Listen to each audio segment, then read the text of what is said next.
All right. Remind me tomorrow. Dave, you can get it. All right, we are live. I want to welcome everyone to the show that is watching either after the live or not. We are going to start with introducing ourselves first.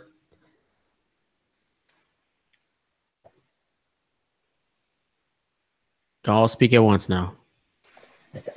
What's up, guys? Dave, Windy City Dent Repair out of Chicago.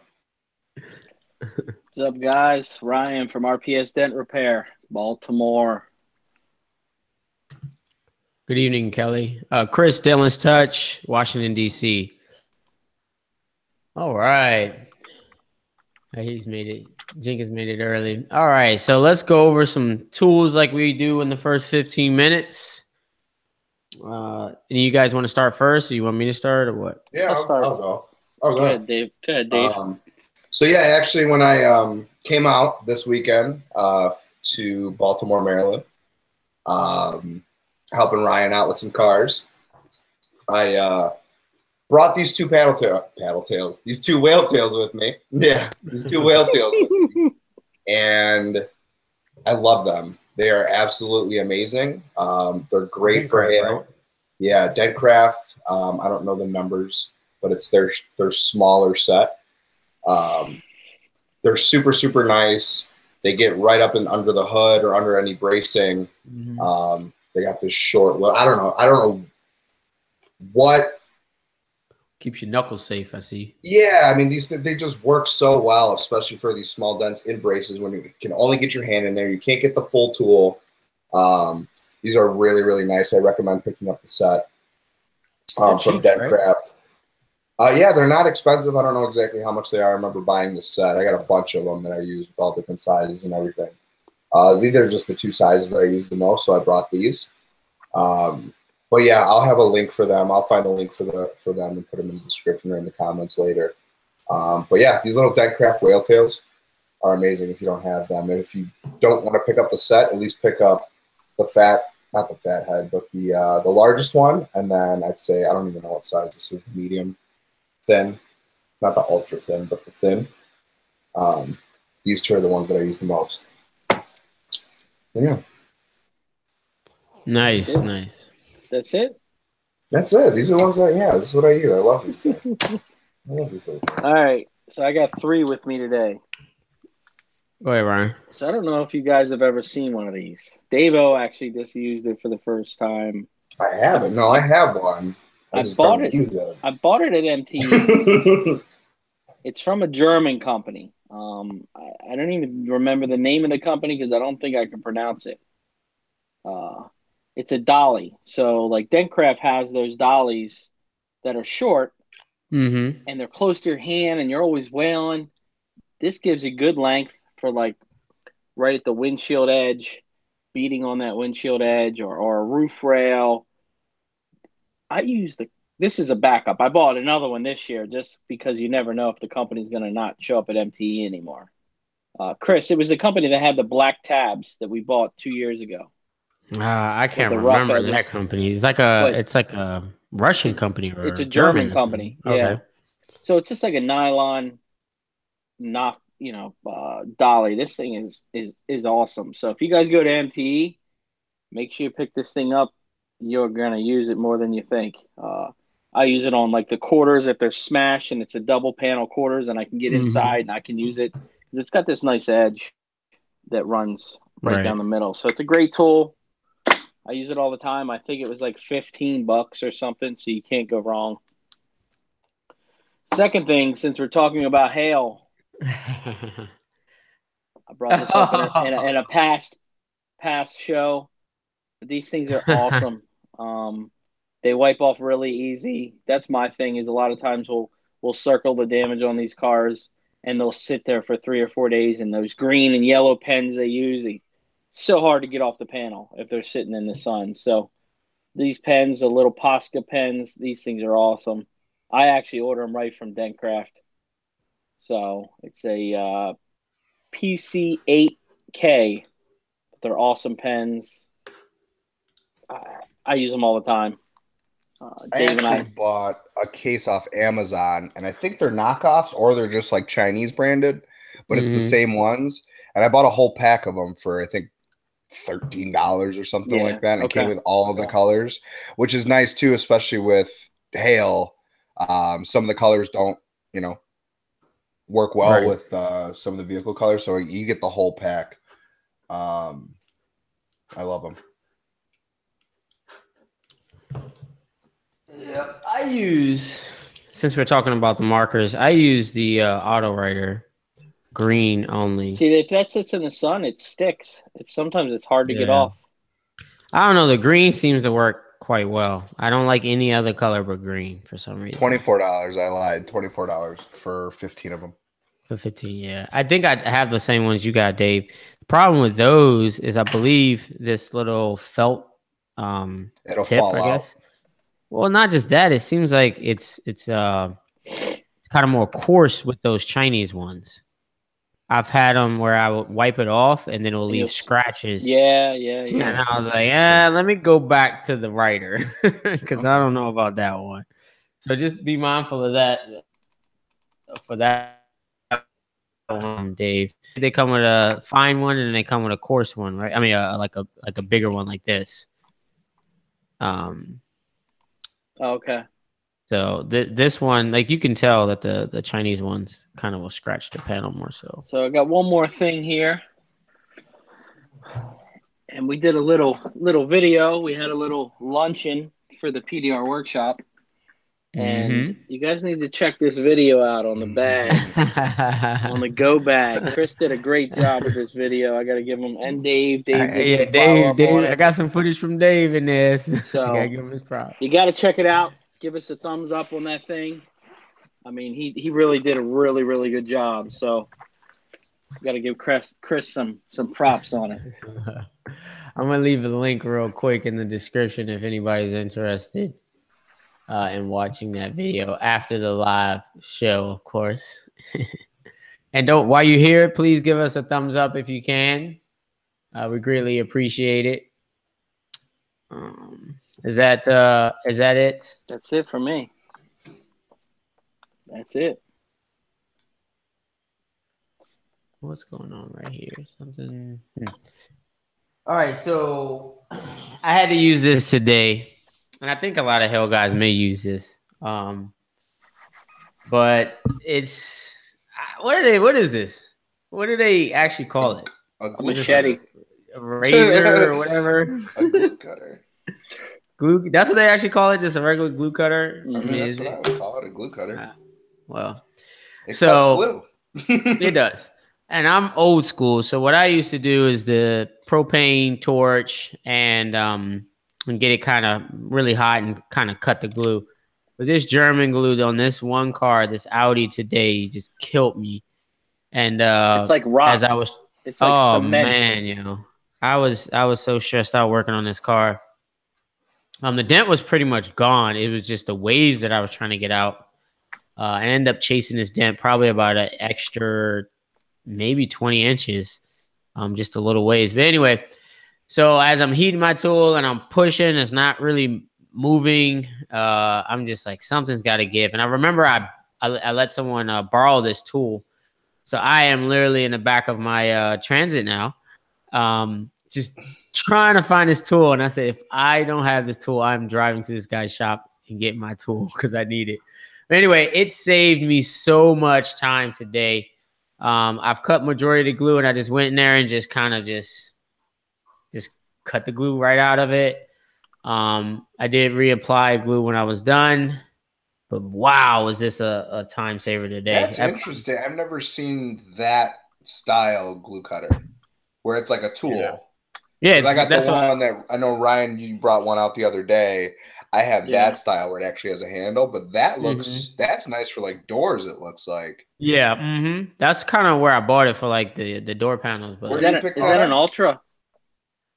I don't even remember. I probably had this tool for the handle looks like Ultra, and this is like probably my second time using it. Can't remember the first, but I know I used it one time. Used it twice.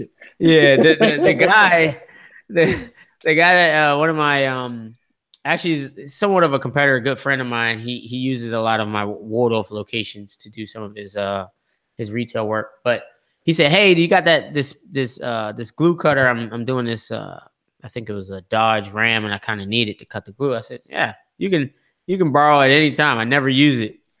And man, I was so happy to see this tool in my Is that all toolbox. one piece by the blade there? Is that all Yeah, one? it's all That one doesn't piece. come out? Okay. Nope, it just flexes. That's okay. I mean, it does not come out at all. I mean, I was Yeah, no, it looks like it just looks like it's yeah, it's two it's pieces. welded, But but this piece right here does not separate at all. So I don't know. You can see how new this is. 8 years, and you can see how new the handle is. It looks like an Ultra handle. I mean, it does, doesn't it? Yeah. So but that is it on that one. And my next tool, since we're talking about hail, I don't buy the small one. I think what he's calling this the Magnum. yes. Knowing him, it's the Magnum. But yeah, so I always get the Magnum. I don't really get the small one anyway. So, but this works with all the hail rods. It works with I believe I have an A1. I have an old. I might be showing my age on this one.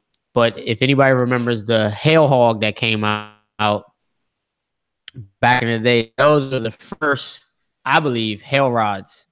Before I think A1 kind of used, I think a version of that, if not copied it. I think Dentcraft may have it. I can't remember which one, but it's the exact same style. It's aluminum rod that screws in. Do you remember that, Ryan? The Hail Hog?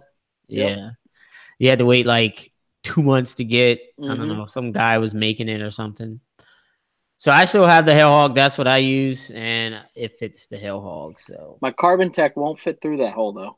It won't. Well, I think in order to get the carbon strength, you need to be a wide, kind of the girth needs to be there. So, but I do want to try Woody's solid rod. I actually thought about that idea because I've like priced just a solid carbon fiber rod, and they're cheap. They're like $70 for the rod. So you can get like 4 or 5 or really like 2 lengths and be okay. And you can keep the thickness kind of narrower. So, but that's it on my tools. And then I had the auto writer. That's what I was gonna bring, but you already said the one that you thinking alike today. Yep, of course. So let's get started. We have some questions we'll answer. I think the first question was, what do you recommend on a whale tail set? Dentcraft whale tail set, standard Dentcraft whale tail set. Yeah, I think they have already a pre-made set, right? They have multiples, but I don't think they have like some of them you're not going to use. Correct. Right. So, just message me. I'll kind of give you a list of what I have and give you the part numbers. I'll tell you, I did use a tool today that I didn't use and I've never used. I have the, I think it's red and gray handled fat head paddle tool from Dentcraft. It's a super wide head. Dentcraft paddle handle. It's Dentcraft whale tail with the fat head. With the master, the huge head on it. Yeah, I used that a lot. And I used it for the first time I was doing a police cruiser today, an Explorer, very bottom of the door. Couldn't get it. I tried every paddle tool I had in that bag, and I was like, let me go try this thing. So I pulled it out of the truck and slid it down there, and it was just enough to get it. So I'll tell you, man, they make the best whale tails. The extra large, I think the extra wide, I think they call fat head. Right? Oh, fat head. Okay, yeah. I don't know what they call it. I don't know. I'm sure. I think Dave's over there trying to pull it up. Yeah. So. But yeah, I would get an assortment of tools from Dentcraft. I wouldn't get a set, the actual set. I would piece it together with probably about 9 to 12 whale tails. You think, Ryan? Yeah. Good 12 whale tails is probably what you need to be kind of. And even then, I still go over to Ultra and get some of those even thinner ones. Never used them. From Ultra. I've never used them. They're nice. I like Ultra Welltails. They're nice. Dentcraft is fine, but if I got a long kind of thin, the shaft is thin, the metal is different, so it actually allows you to kind of leverage, keep that power in the tool as you're twisting. But I never had the ones that broke. I've had an Ultra break. I haven't had a Dentcraft break yet. So. Yeah, I don't think I've ever broken Dentcraft. Yeah. So. Ultra wide, Mr. Dave Johnson says. It's called an ultra wide. That's what I thought, Dave. That's what I thought. All right. Any other questions before we get started on this hail stuff? June 23rd, we are having a workshop in Waldorf, Maryland. So make sure you get yourself signed up. It seems like it's filling up pretty quickly. So try to get in there and get your info down and get your ticket. It is free. It should be a pretty good time. Yep. Need training in Jersey, anyone? All right. So let's talk about hail. So first off, this is a perspective of us from route guys that kind of have their local business.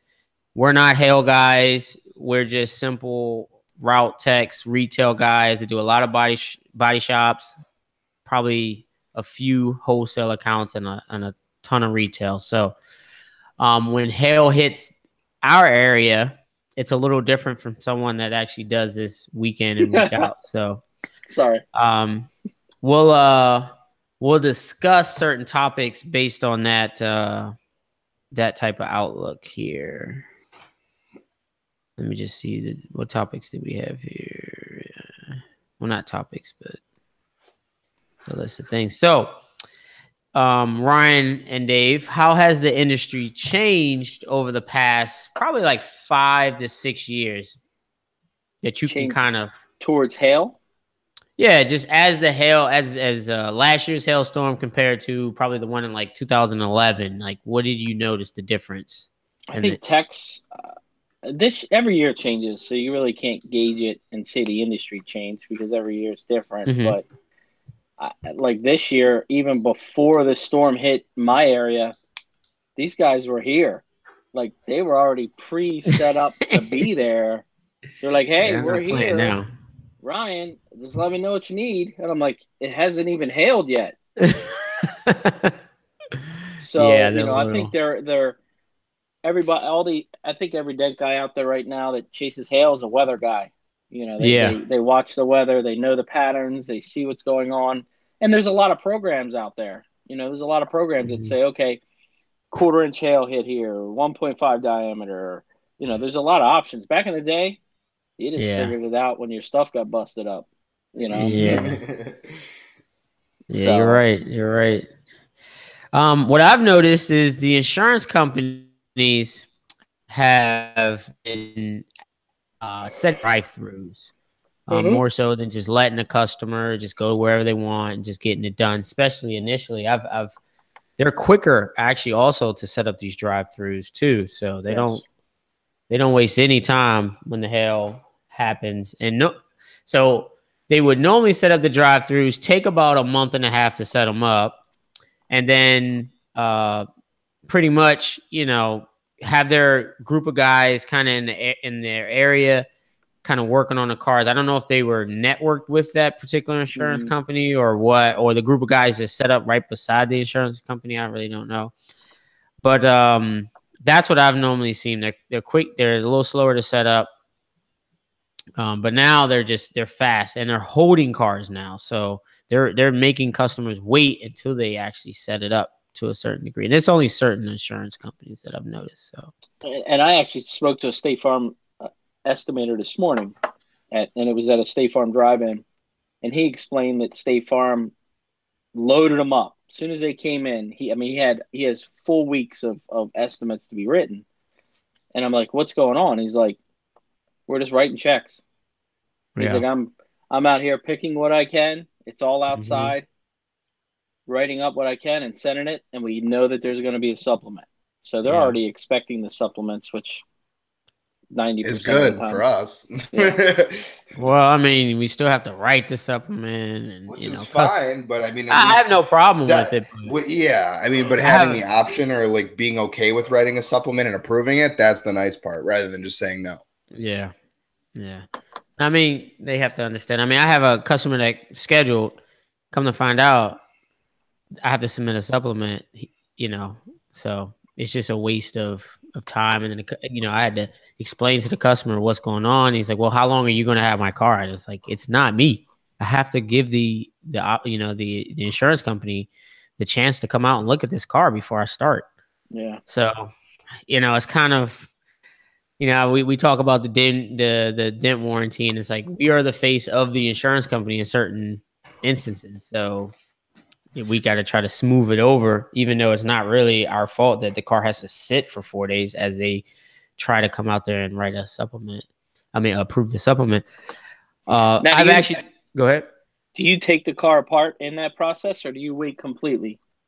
I wait completely because it's not that hard for me to, it depends on the car. If it's not that hard, or it depends on where my guys are. If he's standing around and doing nothing, then I will R&I the car. I yank them apart. I want them apart. Two things there. For one, it's the customer is going to be, your car's there and it's apart. You know what I mean? It's you've got it in. I always learned back in the day, get the keys in your hand. Get the keys in your hand. Get the Yeah. keys in your hand. So when the car's in your shop, it's apart. I'm sorry. You know, if he's like, I need my car, we've already taken it apart. We're waiting for the insurance company. Then you're Right. pushing it back on the insurance company. Right. You know, so it's got its both ends. I always take them apart, so when they come, I can rock. Yeah. Yeah. So Yeah, you streamline your process Yeah. nicely. You just have a lot going on. and you know what? A lot of it's training. I train my shops. Almost 90% of my shops automatically take the car apart. Mm-hmm. So if it's at most of my body shops, they're taking it apart. You know, some guys are like, "Well, you're losing money." No, no, no. You know how nice it is to come in here. Dave did it. We did it with 3 cars on Friday. We came in completely apart, push dents, write the bill, and go on to the next one. You don't have to worry about breaking clips or can't get this handle out or, hey, I snapped a visor. Or, you don't have to worry about any of that. It's done. It's on them. It's done. Yeah. So, you know, that's definitely one thing that I've really pushed for a lot of my shops, and always make it seem like, hey, you're making money on the R&I. Yeah. So yeah, we do I guess about 60% of the R&Is. If it definitely comes in, I don't want the guys to be kind of weak in that area. So you gotta do the work to be comfortable with it. So since we have our own 2 locations, you take more apart than most people, Dave. I mean, Chris. 100%. Chris, you take What'd some you stuff say? apart. I'm like, why are you taking that apart? Just fix the dent. Yeah, but it's needed, yo.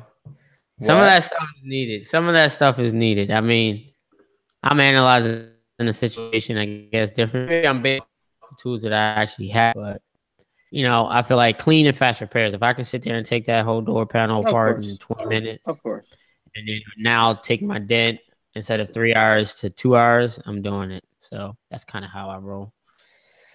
But because he's laid up in that nice shop. It's nice and nice and cool in there. The AC's going. Doesn't have AC now. Nice little snap-on box. Got a fan on me. You know, me and Ryan are out here in the trenches with a couple Phillips and a couple Torques and a Husky set, trying to take stuff apart. Hey, you know. Yeah. I've also noticed that the insurance company did a review. They sent me kind of this app that I had to go over and kind of do a live. Allstate. That's the new thing. Yeah, that's like that's their new thing. Kind of new. Charge them $25 for an admin fee. Covers your data. They won't say no. Oh, didn't know that. Because you figure this, they don't have to send an estimator out. You know, you're saving that salary. Who's paying for your phone data? It's not your fault they don't have estimators. Sorry. Yeah, you're right. $25 admin fee for this phone call. And you know I was actually shocked. I was like, she's gonna be like, okay. Read the email twice. Okay. I had to read the email twice. I was like, what they want me to do? Yeah, I was at a shop and they had to do it, and I was watching the entire process. It's cool. It's nice. It's simple. It's nice. Yeah. You know, it does streamline a lot of things, but I can also see where there could be a couple places where it can get a little hairy between the insurance company, the shop, you, stuff like that, because no one's actually there. So, yeah, I haven't had much. That one, she was pretty good. Now, they were negotiating with me, and I'm like, you're not here to see the dents. So I don't even understand why you're negotiating. So it was kind of weird when I was counting it with her, and she's like, okay, what about this? And I'm like, what? So I wasn't really talking about a field adjust. So it seems like answer the phone, put them on the phone, and then beat them down 20%. Like it seemed like that was their mentality at that particular time. They didn't care what I told her. She was just going to try to get the cheapest price. So, which I really don't understand that. I would think it would be the best quality work for the customer, but it's about control. Again, yeah, that's the checks and balance, I guess, thing that they're trying to do. Waiting for my phone to turn on. Well, not turn on, but what's the next one here? So estimates and invoicing. You want to do that one? Mobile Tech RX. Yeah, that's it. Yep. I mean, it now streamlines everything, and it speeds up things. You know, Dave and I ran into an issue this weekend. We had a car. It was a last minute kind of thrown on us. We ran in there. We circled all the dents. We thought we saw no lights. Just it's not that bad. We put a light on it. Yep. It was pretty bad.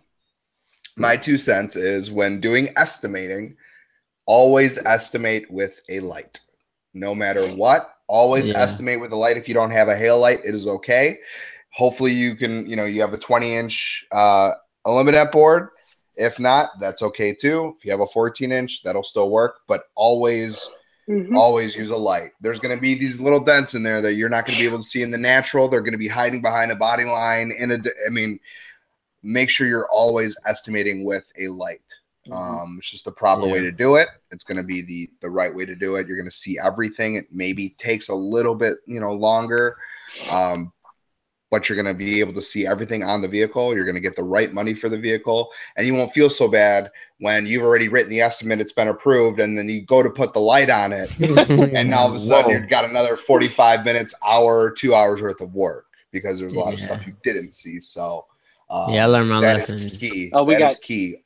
We got crushed Friday. Yeah, we got crushed. It's okay. It happens, learning lesson. But I even here, like in Chicago, if I do, like last year when I had a little storm come through here, as much of a pain as it was with trying to push and estimating vehicles, and I have to take the hail light off the one car because I only have one hail light. If I have to take it off that car that I'm working on to go estimate another, I'm going to do it because I don't want to get jammed up later on when I do go to fix the car. And in my head, I already thought it was going to be, X amount of time. And now it's going to be a different amount of time to fix it because I didn't do the proper steps in the first place. Yes, sir. So, and then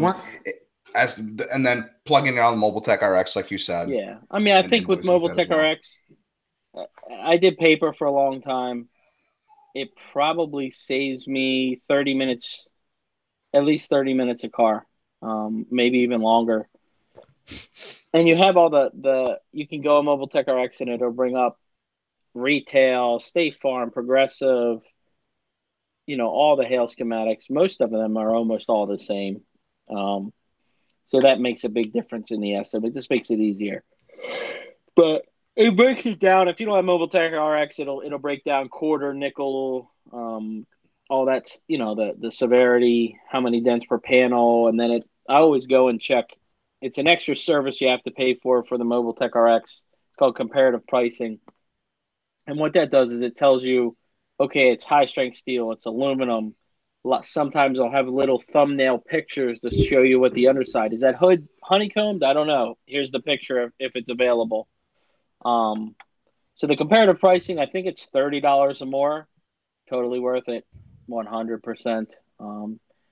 Definitely makes a big difference because when you go in there and you want to maximize your amount on that hood for the hail, it you know the hood's $1,250, and you're trying to. Sometimes you write these hail severities, and it'll go to a zero amount. And the reason it's going to a zero amount is because it's thinking it needs to be replaced because it's that many dents in there. So sometimes I'll go in there and say, okay, the hood's $1,250 without blends. I'll fix it for $1,000. You get it all the time, So the comparative pricing definitely helps with that. But Mobile Tech RX is huge. It looks super professional when you print it out, give it to the insurance company, and they're like, "Oh, okay. It's not just some chicken scratch with some circles on a panel on a carbon copy."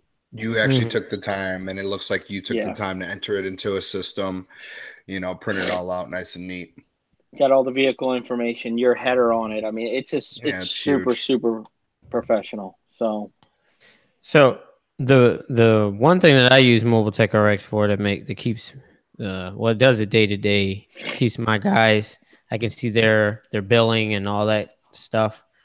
But subcontractors, if that person signs up for Mobile Tech RX under his own company, if I go do some work for Ryan can just get my email and go, hey, here you go, you're a subcontractor now. I can bill it right from Ryan's basically account or his login with my login, and done. His invoice will print out, RPS dent repair, and you're pretty much good to go. So over the past few years, I've really liked that feature. I can turn off and on subcontractors as they come and go.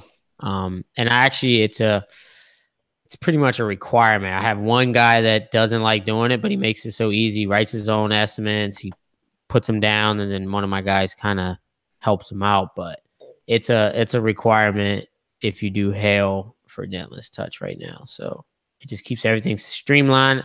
I can even do the billing. They know their percentages. It is so nice. I mean, every day they know their percentages. Once a week when we do the payments, it's nothing that there's no discrepancies in anything because it's right there. So I can also look back and see who did the car, not necessarily who did the car, who wrote the estimate, and then who work order was it assigned to, and who billed the invoice out. So that's pretty good. And just for Ray, we use the same platform for wholesale work, if that's the question that you're asking. We all use Mobile Tech RX for pretty much everything, and I think they are getting into wheels and painting bumpers and stuff like that. So a lot of mobile recon companies are probably going to be using some version of Mobile Tech RX, and the competitor that they have is, I think, PDR Mobile, and what's another Recon one? Pro. Yeah, Recon Pro. A lot of dealerships use Recon Pro. What else? Is that it? PDR Mobile and Recon Pro? That the three biggest ones, I guess. Wasn't there like There's another one. Peterson? I can't remember that. I don't remember the name of it. But Mobile Tech RX, I think it was, they're dent guys or were dent guys. I don't know if they're still doing it now. So John's still pushing. He's still pushing. Okay. Yeah. So they kind of understand us, if you ask me. So, but they're constantly pumping out updates. So check it out if you haven't. They do run a few promotions from time to time. So networking. What when hail comes, kind of who are you reaching out for when hail comes out? How are you, spending time networking? Do you know how one of the biggest networking things for me is MTE? So you prepare prior. Yeah, you want to get those numbers. You want to build that little relationship. I mean, this is the earth. This is storm that just hit me. I had guys calling me on Saturday before it hailed here, and I met them at MTE. So, the local networking, you want to get with local techs if you can get with local techs, and have a couple of those heavy hitter hail guys in your back pocket, because if you get crushed, I mean, I'm in the situation right now, right? This storm is super weird, so you don't want to have 5 or 6 hail guys here sitting because they're not going to stay here long. They're going to hit the road. So some of these storms get right off on the ground rolling, and you're rocking cars out. But some storms take a couple weeks. Like here, it rained for 14 days straight. Yeah. Nobody's looking at their car. Yeah. So, you know, the networking end definitely. Yeah, I think it's hard too, because networking is huge, and meeting and building the relationship, and you obviously want to know the guy's quality, who you're going to be calling in, and stuff like that. But it's hard because you feel bad as a local tech. You don't want to be calling someone, you're swamped yourself, but you feel bad if you like, I want to call you for help, but I only have X amount of cars, and they're going to want more. So it's hard to gauge, like, when do I need help? Like, when do I need to call for help? What is the right time? So if you do have like a nice little pool that you can choose from, hey, Johnny, can you come here? Hey, Billy, can you come? Would you want to work on these 10 cars? This is all I have right now. I can let you know if I have more. And if they say yes, cool. They're going to come and help. If not, call the next guy. Maybe he's available and he'll come for those 10 cars or something like that. Like, hey, I just need help for, a couple weeks. I can't supply you with a full dealership that has, 1,000 cars that you're going to do, but this is what I'm able to help, and I feel bad though, because I don't know when to call someone, who to, it's just hard. It's hard to gauge when to actually call and help. It's a gamble. And Chris has dealt with it more than most of us, I think. You know what I mean? I mean, you had a couple guys down there in your location. we had quite a few years ago and last year, and I've definitely learned a lot from last year. It was a lot easier, a lot smoother from the first year. So I think I did like 3 storms right now. So I built a rapport of my guys, because the way I look at it is every traveling hail guy is kind of cautious on where they work. So I built a rapport of a group of guys. I use Brad and Steve from Hail Concierge. I believe their name of their company, and they hooked me up with Brian. So those are kind of the 3 guys that I call. They tend to send me other guys if they can't. But they all live on the East Coast, correct? One lives on the East Coast. Yeah. So most. So for me, it's like, hey, you were to flip me their number. Now, am I going to have them come all the way to Chicago? 11, 12 hours for 12 cars. You know what I mean? And that's what I'm talking about, the feeling bad, because it's like, I think it's a communication. You just need to be honest with them. No false promises. Here's the thing, I make sure that I have, so my guys get fed first to a certain degree. Of course. So because they put in all the hard work to keep that body shop happy. That's completely understandable. So what happens is, once their schedule is full, which could literally be in one day, I'm jumping on the horn. It depends on where I'm at, how many calls I'm getting, how many hits on it's all dependent on that, and that's the hardest part. It's kind of a list of things that I kind of look at. Like this storm, I was glad I didn't really make that call, because I was a little leery, and they're trickling in, but I don't even know if you want to call it a storm down here where I'm at, Washington, D.C. We'll probably get 10, 15 cars at the most. A lot of people. And then this storm changes, because a lot of people will take that money if it's very light, if they don't see it. Just like Ryan said, we have 14 days of rain, so maybe they haven't seen it. Then some people haven't even started a claim, and they go, "Oh, my car got dented," and they don't even understand that the insurance company will pay for that. You can put a claim in. So it's kind of weird. This storm kind of hit at the kind of a weird time. So I don't think much is coming out of this storm, but like I said, I called Brian the other day. Actually, he called me, and I was like, "Hey, I don't know about the storm, but I'm a search around." And as to me, a business owner or anybody that's ops manager or anything like that, in a company that is driven like this, when that happens, like, I pretty much stop what I'm doing. If I'm in the bed, or if I'm in the gym, or if I'm trying to do something, I pretty much stop, and I jump in my truck and I go where that storm said it was hit, and I go to a parking lot. I try to figure out if it has damage or not. Now, obviously, if it's marble size hail, I'm not going to jump in my truck. But if it says 1-inch hail, I'm jumping in my truck, trying to figure out And you'll go to local if there's spots, any, just like a restaurant. I just go to yeah, exactly. McDonald's Right. I go to anywhere where a car may be sitting for the last 4 hours. So it'd be hours, a movie theater in that area or something like that. I mean, I just scan cars, any apartment complex mall or something. It is weird because last year you were sending me a video of damage in Waldorf on dealership lots at like Sunday night at like 11 o'clock. Yeah, I remember that. I remember that. Yeah, that's what also will help me get on the horn and call these guys because I use it as a two things. I actually was driving around the next morning at I believe like 5 or 6 o'clock, and my competitor was kind of on the other road driving around too. So it's the hustle. I mean, you're not going to get fed if you sit on your ass. So it is what it is. But also I use the work that we can get done from using, from contracting to work to the body shops and say, look, we can get it done. We can just bring them on. Because when they call, out of respect, they say, I got one. And then when they call another one, they say, can you handle another one at the same time that you got that one? And I always love to say, no problem. We got you taken care of.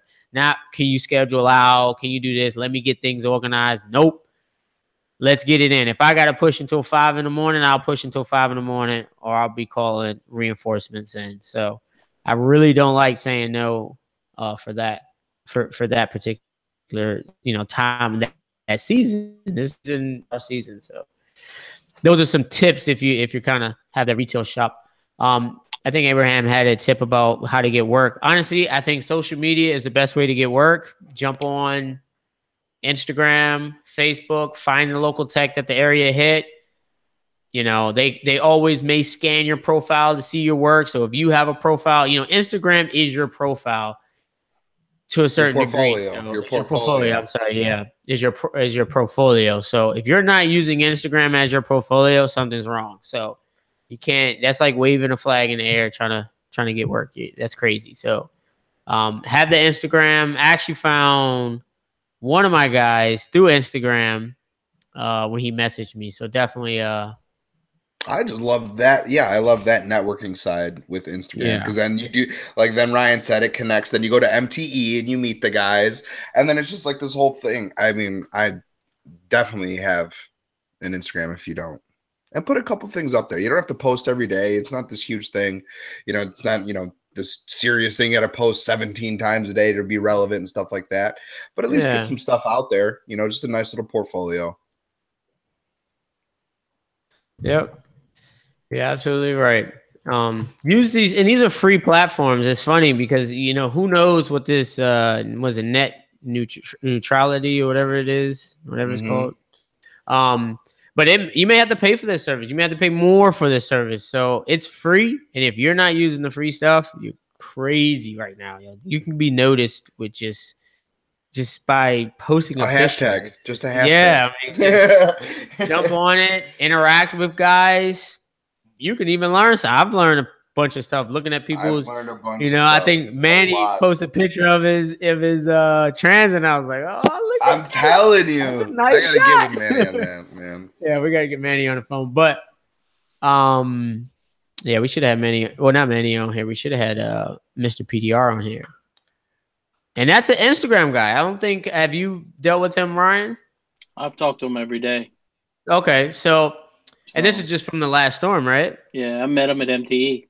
Right. So Instagram, you put the face with the gram, and you kind of feel like you've been talking all year. So, and same thing with us. It's Instagram, Facebook. All three of us have met on social media. Right. So that's the type of stuff you need to build those relationships.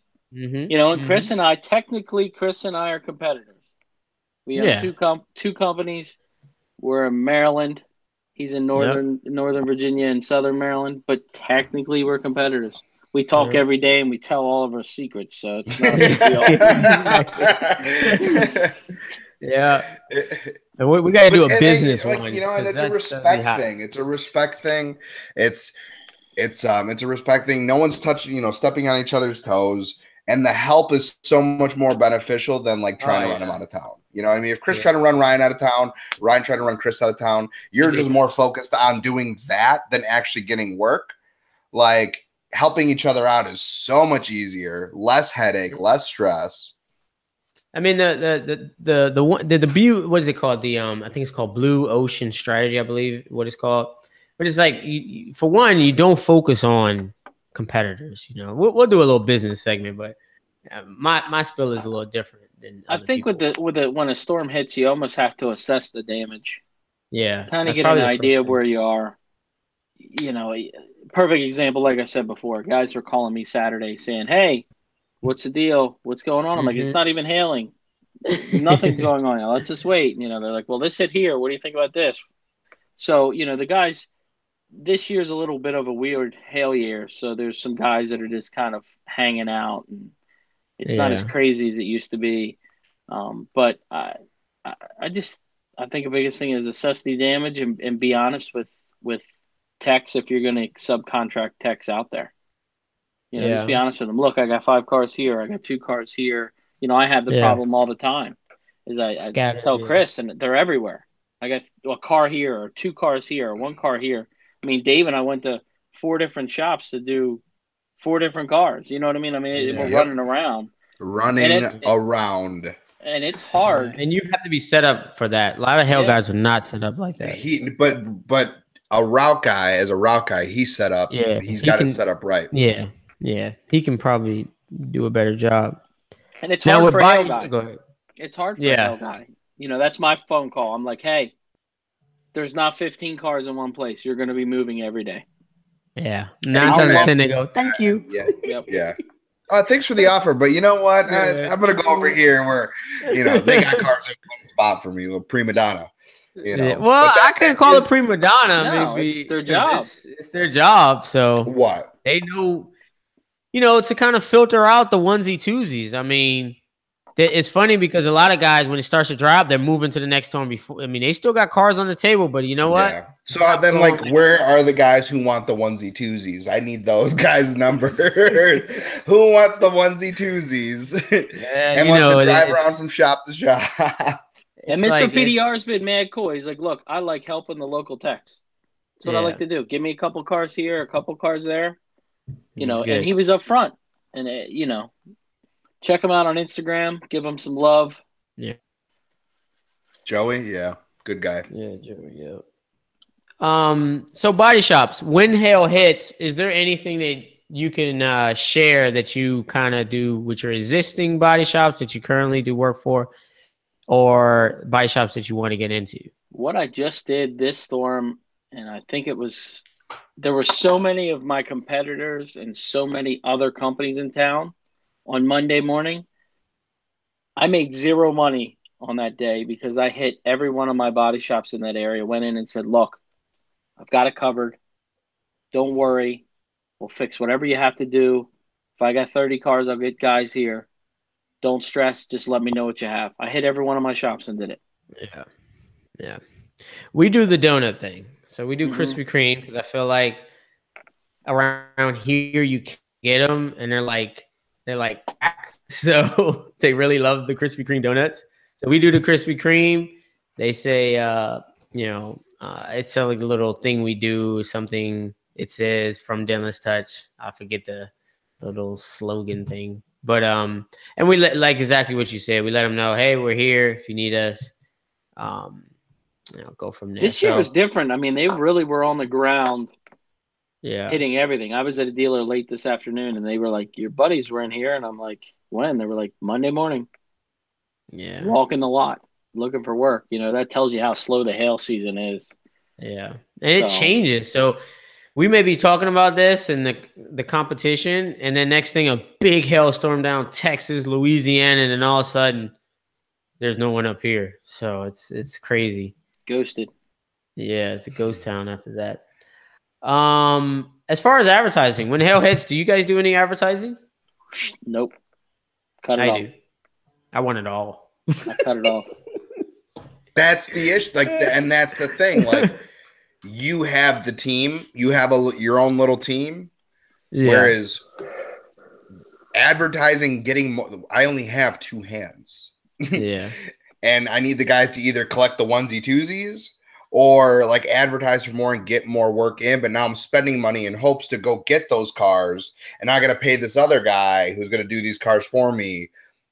That's really difficult as a single route tech. Very difficult. This year, it seemed like you were educating the customer more than I ever have before. There were a lot of customers, oh, I've got, I don't know, 16 or 17 dents. And then you get in the conversation of saying, look, the average hail car that we're writing right now is $1,100 to $4,000. And they're like, oh, really? Just to get the dents out? Yeah, this is where we are. So, I think it's a constant education. I think in our area, or I think me, Ryan, there's a lot of jobs. You got the Amazon thing coming up where you're at. I think it's you got a lot of jobs kind of moving to that Baltimore area. A lot of people move there. It's cheaper in the city. And the same thing with DC. I had a guy in Tennessee. He just moved in the area. I think 4 months ago. I mean, he's not gonna know. Maybe he doesn't know what hail is. So, how it's just the demographic. It's not some town where the store owner and you've grew up with his son. It's not like that in the DC metropolitan area. And I'm pretty sure up there in Baltimore, it moves. People move around. So you have a guy from California, never seen hail, never seen probably rain. My niece never saw snow. So it's kind of the hardest part was last year when a storm hit. I didn't advertise for hail, but I was getting it anyway through my shops that I just service regularly. But my advertisements for retail are still going on, so I didn't cut that off either. So now I'm balancing a full month-long storm with hail and regular retail coming in, and my body shops and my dealerships that I'm supposed to service every week. So the reason I advertise is, it's my job to make sure these guys are eating 100%, well. 100%. So if I sit there and don't advertise, they'll probably be looking at me going like, what's going on, Chris? So 100%. And that's why I'm out there at night. I mean, I'm out there for the guys, you know what I mean? So it's what you have to do as the owner, at least for me. This is what I have to do. This is what I feel like what I have to do. So yeah. But coming from someone who doesn't have that advertisement is not going to happen, at least with me trying to capture that and balance the regular day-to-day operations. Right. I shut mine off. Yeah. But you service so many body shops too. Yeah. Where it's just going to naturally come. And Nick's asking a very good question up here. He's saying, what do you guys say to a customer when they call? I usually go through the steps. A lot of times just give them that range of the damages in between, say, 500 to 3,000.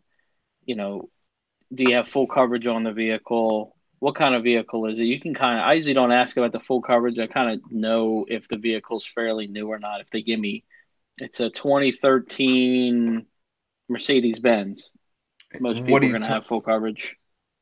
The reason I asked that is I have a good. So a little bit about my company is I particularly don't answer the phone. Crystal, my ops manager, answers the phone, and we have a series of questions that we do ask the customer. And if my memory serves me right, it's basically, are you going through insurance? If they say, like I think his question says, I'm gonna see if it's higher than my deductible. And then, like you said, Ryan, the prices are between this and that. And he's probably gonna say he still wants to come in.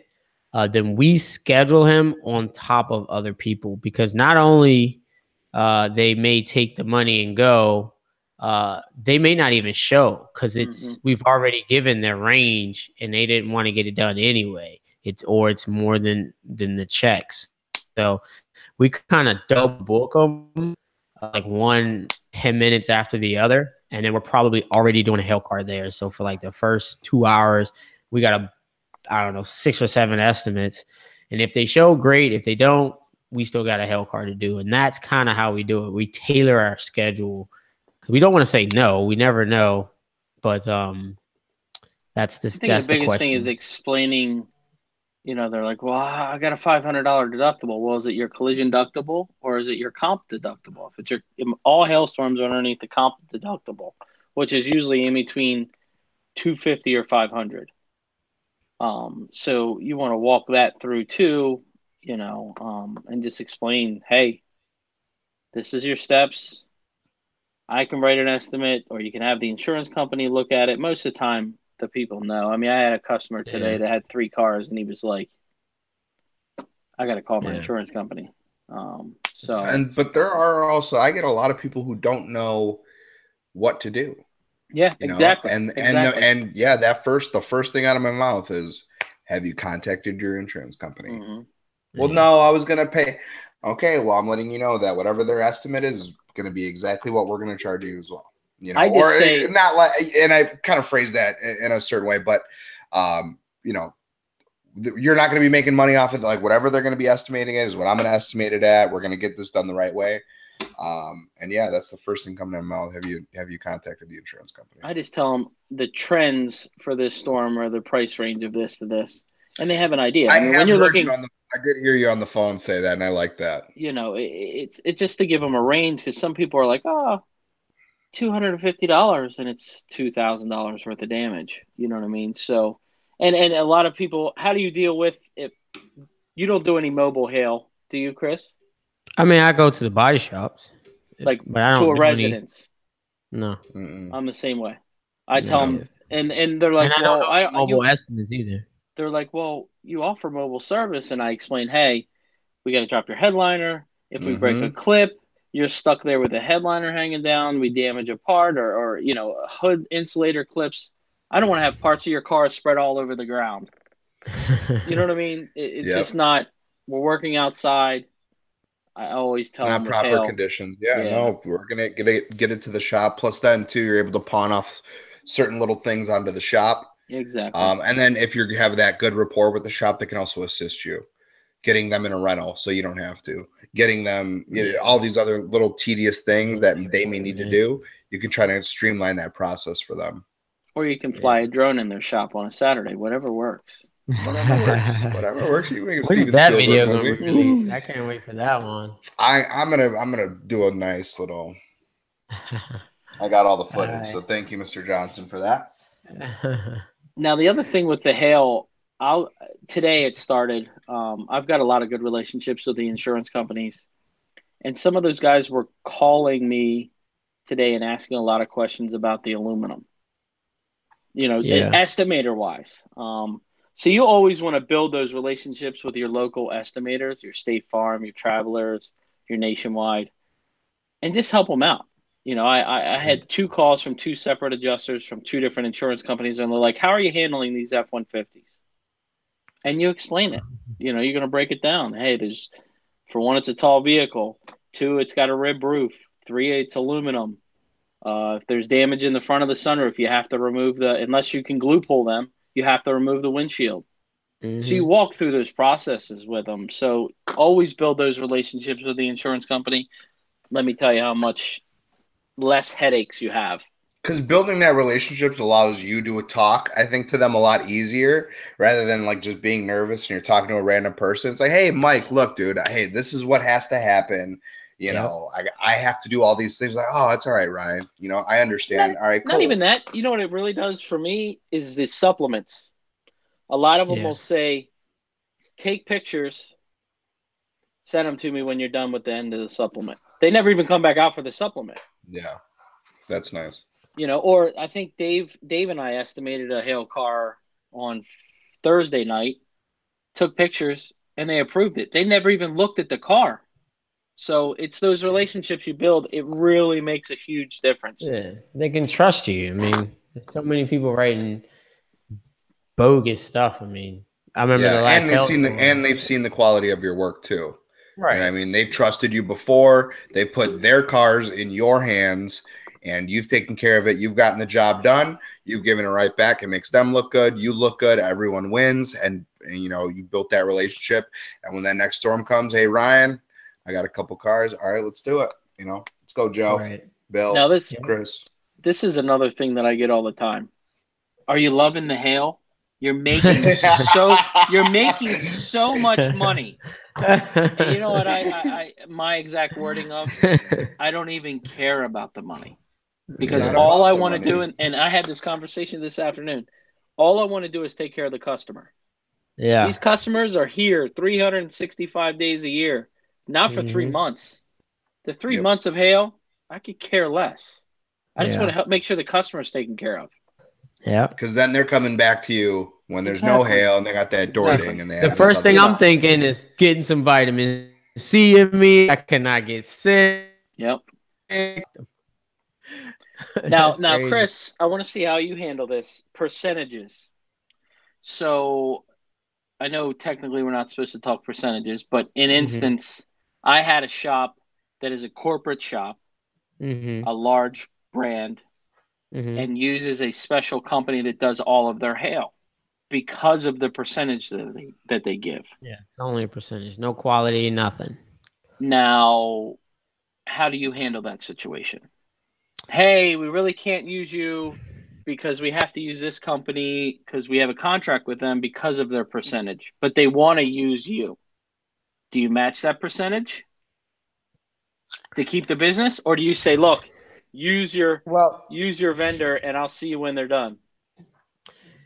I mean, there's a ton of different variables. That shop could be a block away. That shop could be that manager moves around a lot, and this is just so happen the shop that he's at right now. You don't really want to make him upset. It could be a strategic plan for competition where you just don't want a competitor right in your shop that you do maybe the next door neighbor's shop and this, that, and the third. So it's like you have to eat that percentage. It is what it is. It's based on, it could even be based on the work or the hail. I mean, so if they come at you and hey, stuff, 40, 50%. I'm not doing it. As a company, there's a certain level that I could run and operate, and I just cannot do it. For other cars, for other cases where he's like, I got this one car, can we do it this, make it up on the next or something like that? I can kind of understand that. I think the instance that you're talking about, there's not a lot of hail, so you may have to do that to like 2 to 3 cars and just be done with it, keep it moving, everybody's happy. I'm more focused on the relationship after the hail. And if that relationship is good, it's a good body shop, then I will probably want to keep them. But if that relationship sucks and I only am there for the hail, then I'm just going to scratch that whole body shop completely. The reason I bring it up is it's happened to me during this storm. I had an account that I service on the regular. They're a great account. And we sat down and I said, look, what percentage are we talking for the company you're using? And he tells me the percentage, and I'm like, okay. He's like, so let me do, he's dealing with his management saying he has to use this company, and he's fighting for me. He's like, no, this guy's quality is awesome. No, he's my regular. I'm not going to give away the gravy. He's in the trenches dealing with me all the time. Videos and all that. It's crazy. So and in my favor, it ended up working out really well in my favor, and I appreciate the manager fighting. But, I just wanted to get out there how to deal with some of those situations with the percentages. I think you have to look at, a ton of variables, man. You maybe been trying to get into that body shop, just got into it. I mean, it's crazy. I actually had a body shop that doesn't give me a lot of work, and they went to a guy that gave him more percentage. I was like, fine, no problem. He's going to come, he's going to go. I'll get the cleanup work at my percentage. Yep. It's perfectly fine with me. That happened to me last year with PDR Links in one of my accounts. They came in, did the hail. I got stuff after he left. Everything was fine. Yeah. So they come and go. I mean, some of them I fixed their mess. Some of them are very good. I mean, it doesn't matter to me. I just, it doesn't matter to me. I think the manager needs to understand that we're there, like you said, fighting in the trenches for them. We're there for the WEOs. Hey, I got a car that needs to be delivered today at 5, and then we tried our best to make it over there at 5. ends up being a small but complex dent that you spend an hour and a half on, and he's still expecting that $75 bill. So you're kind of, and then you allow it. You're like, okay, no problem. Hail's coming, season's coming. Remember me. But you gotta. I think me personally, I just stick to my ground because I built up such a rapport that if hail, when it comes, people are gonna be at my door also. So, as much as I love the body shops and I respect what they do and they allow me to get work, I still have to. Again, I'm not gonna be that guy flagging, waving my flag saying, "Come use me." I have to build my rapport so that I get customers that come through the door, my own customers that come through the door, that I do not have to share any percentages or any cuts to a body shop. And that is my requirement, again, as an owner and a business owner, So, build on top of the body shop, build your own local rapport that you can do this type of work and market that way, which we'll have a marketing probably segment and topic. It's gonna have to be a 2-hour show. Yeah, because we got some ideas on marketing that could probably help you out. And it's simple stuff, it's just advertise hail when there's no hail. That's just pretty much the best thing to do. And obviously you're not going to be a big billboard when there's no hail, but maybe create another company that has hail in the name that just click funnels you. Who does that? Whichever it is. Who does that?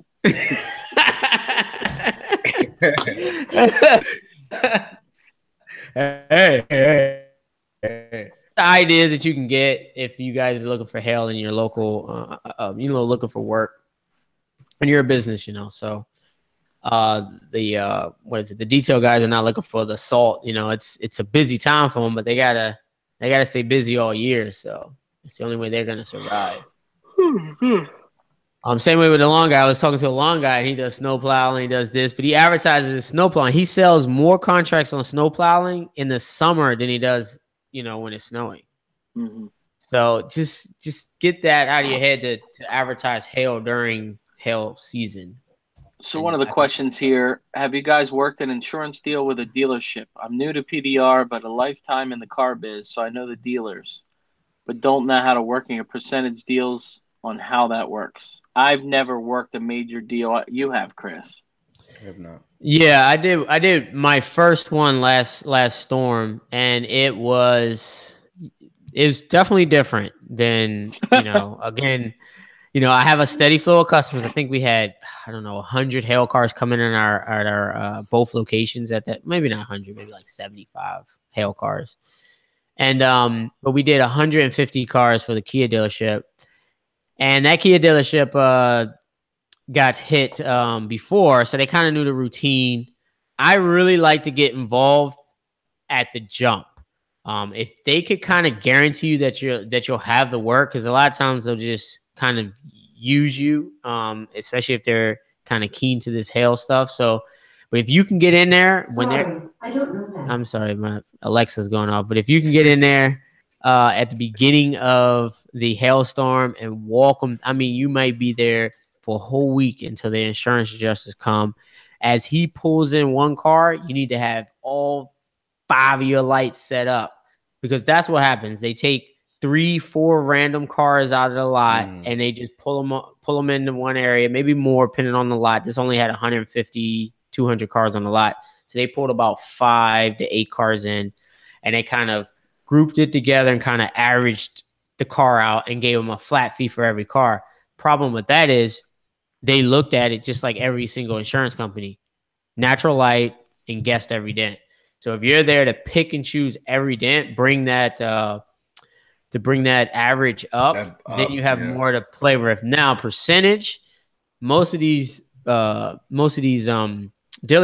they want huge percentages to get work.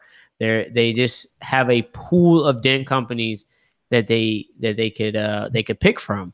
And if anybody's into hail, they already know that the guy that's doing cars for 400, bidding cars for 400 when they were every bit of a $2,000 car, he still has work. So they can still persuade a dealership solely on price and not quality. So I was just talking to Brian, and Brian did a bid in the Mercedes-Benz dealership. I don't know where he said, but they actually had him do 2 cars to check the quality. They had each vendor do 2 cars before they chose who got, I believe it was like 300 cars, but they were giving them top money. It was a $4,000 to $5,000 car, and they had to do 2 cars. I think it was like a SUV and a car, and before they made their decision. So I thought that was very good for that body shop. I mean, for that dealership to do that. But you're gonna get kicked in the face with the percentage, but it comes up with volume. So if you can get in there in the beginning, that's your key. Walk them through. I mean, literally, you'll probably spend a week to 2 weeks waiting for their adjuster. Hey, how's everything going? And then some guys actually start working because at this time they're still selling cars. So I've talked to a lot of Hell guys, and they're like, I don't even know what I'm making because the deal is not sealed with the insurance company yet. So, but just to get the deal, they're pumping out 1 to 2 cars as they sell. So that's not my game. That's their game. Maybe they're willing to lose or whatever the kind of things that they can hold the dealership to. But hopefully that helped your question. I would say reach out. There's a gentleman that I actually haven't reached out to myself, but I know his brother. So Paul Corden's brother, his name is Tim Corden. He does a lot of dealership setups. That's his bread and butter. So he owns a shop called The Dent Shop or The Dent Shop out in Ashburn, Virginia. You may want to get in contact with him too. So much respect,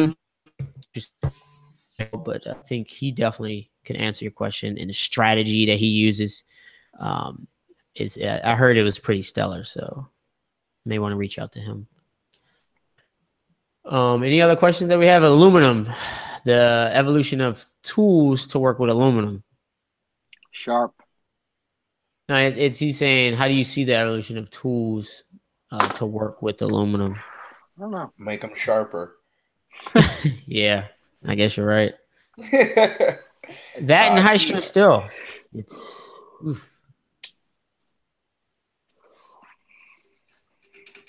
So that's a great question, Slick Ass. How long did it take you, each of you, to reach proficient level? I don't know. I say year 4. That's year 4. That's when I noticed the change. I couldn't even remember. 3-4 is where I was. Yeah. But like I'm slower with hail. Like hail is not my thing. So like when I, was helping Ryan this weekend, I still need practice. We got smoked on those cars. But still, like I mean, just practice with doing hail faster. Like that's what I would like to work on. We just don't get it enough. But what I noticed is y'all had no carts, so like that is a lifesaver, yo. That will speed you up. Yeah, I told them that too. I'm like, I don't have like my setup, so. But yeah, but I think 3-4 is where I was. Year 3, year 4. Yeah, I don't even remember. Think so. Couldn't tell you. That's when it clicked, quote unquote. Yeah. I felt. Go ahead, Ryan. The older I've gotten, the worse your eyes get. The more organized. You know what I mean? The organization really is. You are you are very organized. It's made a huge. I'll tell you, the last 5 years, it's really gotten crazy, and it really is. It's made me more efficient. Organization. You take on more work because you're so organized. Yeah. You know that. You know your whole system and how fast you can be and how fast you can get a car done, how fast you can get there. You have your whole thing very streamlined. Yeah. And still super busy and can't get all of it done in a day. where the police are sitting, where I can speed, where I can't speed. Yeah. We got that. Well, hopefully we went through everything. Where is my phone? Is there anything else that we need to discuss before we head out of here? We did advertising, invoicing, industry changes. And there's probably a ton more stuff that we can answer too. So if you guys come up with some hail questions or anything happens throughout the summer, something like that, just email us and give us a shout. Yeah. I still need to get all these hats out. I got hats to give to a bunch of people. I've been slacking on that. Need to get that done on the quicks. So I'll be getting those out soon. Ryan's been pushing for like 20 years, so he's got not that long. Dave Johnson's got me beat. He's the one that got me turned in onto this thing. I don't know if I should thank him or beat his butt. I don't know which one. So. He's a very efficient guy too. We got a video coming out of his rig. So. We had a nice lunch, little meet and greet on Saturday. So just keep your eyes open on Instagram and Facebook. We'll be posting periodically things, and it was really just like a little luncheon with random dent guys, and had a nice time. So you know, some of you guys are pretty far. Some of those guys are pretty far away. So but if you're close enough, it's worth a little bit of a drive. Yeah, definitely. June 23rd, next show, our next workshop. So try to get yourself signed up. Let me actually check and see if that is working. I'm going to leave the copy of the ticket purchase in the description and in this chat right there, guys. So. It is a free show, free workshop. So don't be scared. You're not getting charged.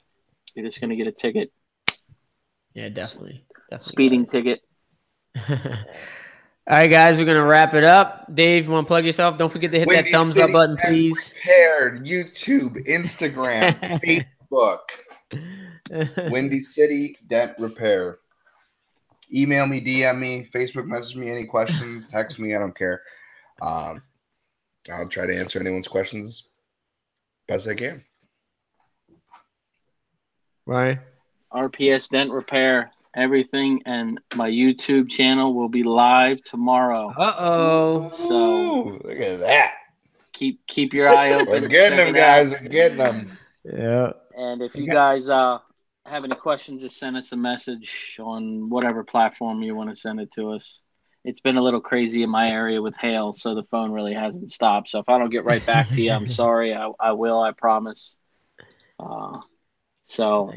You know. Yep.